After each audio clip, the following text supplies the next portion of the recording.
नमस्कार दोस्तों, स्वागत है आप सबका मेरी चैनल सिविल इंजीनियरिंग फोरम में।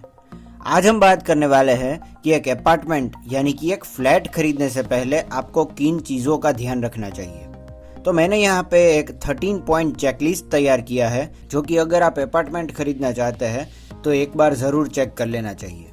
और हाँ दोस्तों, इससे कोई फ़र्क नहीं पड़ता कि आप ये फ्लैट इन्वेस्टमेंट के लिए खरीद रहे हो या फिर रहने के लिए। ये सभी पॉइंट्स आपको एक बार ज़रूर चेक कर लेने चाहिए ताकि फ्यूचर में आपको कभी भी कोई भी परेशानी ना उठानी पड़े।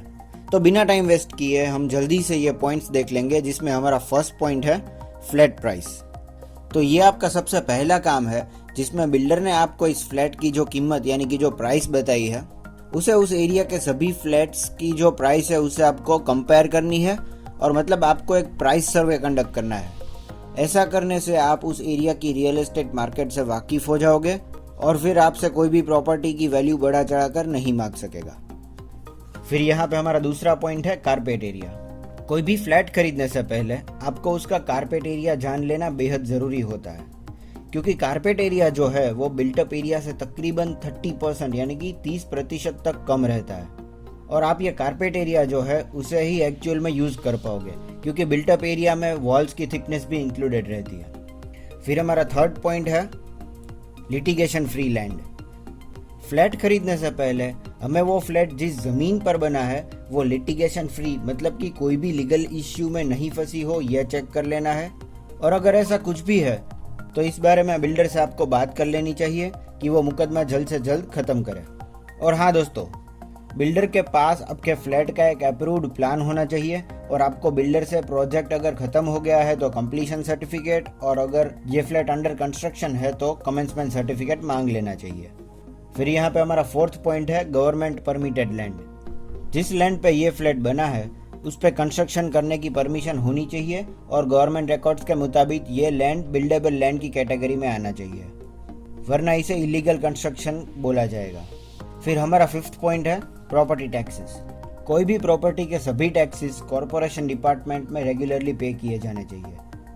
और ये फ्लैट जो आप खरीदना चाहते हो अगर वो रीसेल में है तो ये सभी ड्यू टैक्सेस की डिटेल्स आपको सबसे पहले जान लेनी चाहिए, और बिल्डर से आपको लेटेस्ट टैक्स पेमेंट की रिसीट भी ले लेनी चाहिए।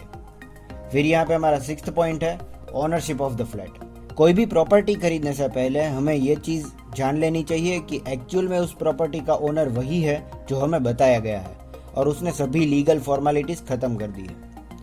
और फिर हमारा सेवेंथ पॉइंट है stamp duty.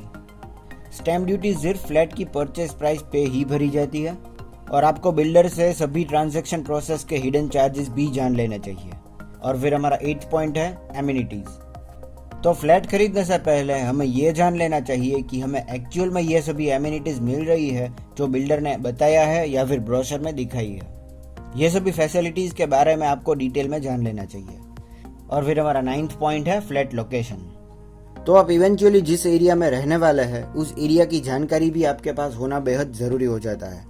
Amenities, physical infrastructure और सभी बेसिक जानकारी आपको रखनी चाहिए, और ये इंश्योर कर लेना चाहिए कि यह फ्लैट सेफ और सिक्योर जगह पे है जो कि एक फैमिली को सिक्योर रखेगा।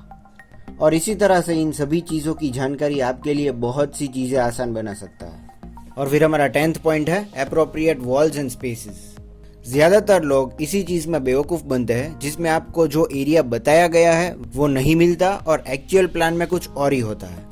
तो आपको खुद से सभी चीज़ें प्लान में देख के एक बार वेरीफाई कर लेनी चाहिए, सभी नाप एक बार देख लेने चाहिए, एंड वॉल्स की जो थिकनेस है वो भी एक बार वेरीफाई कर लेनी चाहिए। और यहाँ पे फिर हमारा 11th पॉइंट है हिडन एडिशनल चार्जेस। सभी डॉक्यूमेंट्स एक बार देख के पेनल्टी क्लॉज भी आपको एक बार रीड कर लेने चाहिए। और अगर आपको इस फ्लैट का पोजीशन जो है वो बताया गए टाइम पे नहीं मिलता तो according to norms, rules and regulations आप इस बिल्डर से मंथली पेनल्टी ले सकते हैं। और एडिशनल चार्जेस जो होता है जैसे कि GST, stamp duty, registration charges, home loan processing fees वगैरह, तो इन चीज़ों के बारे में भी आपको ध्यान रखना चाहिए। फिर यहाँ पे हमारा 12th पॉइंट है फाइनेंसिंग बैंक्स। तो आप जिस प्रोजेक्ट में फ्लैट खरीद रहे हैं उस प्रोजेक्ट को कौन सी बैंक्स फाइनेंस कर रही है, और या फिर अगर नहीं कर रही है तो क्यों नहीं कर रही है, इसके बारे में आपको डिटेल में जान लेना चाहिए। क्योंकि कोई भी बैंक अगर फाइनेंस नहीं करती तो इसका मतलब है कि कुछ गड़बड़ है जो बिल्डर आपको नहीं बता रहा है। और फिर हमारा लास्ट पॉइंट यहाँ पे है बिल्डर बायर एग्रीमेंट। जब आप फाइनली फ्लैट सिलेक्ट कर लेते हैं तो उसे बुक करने के लिए आपको एक टोकन अमाउंट देना पड़ता है और उसके रिटर्न में आपको एक अलॉटमेंट लेटर दिया जाएगा और फिर बाकी के अमाउंट के लिए एक एग्रीमेंट साइन किया जाएगा बायर, बैंक और बिल्डर के बीच में। ये एग्रीमेंट आपको ठीक से पढ़ के फिर सिग्नेचर करना है। तो दोस्तों ये थे 13 पॉइंट्स जो आपको कोई भी फ्लैट खरीदने से पहले चेक कर लेने चाहिए। आज के लिए सिर्फ इतना ही, और अगर आपको मेरा यह वीडियो अच्छा लगा तो इसे लाइक कीजिए और मेरी चैनल को सब्सक्राइब कर दीजिए। Thank you for watching.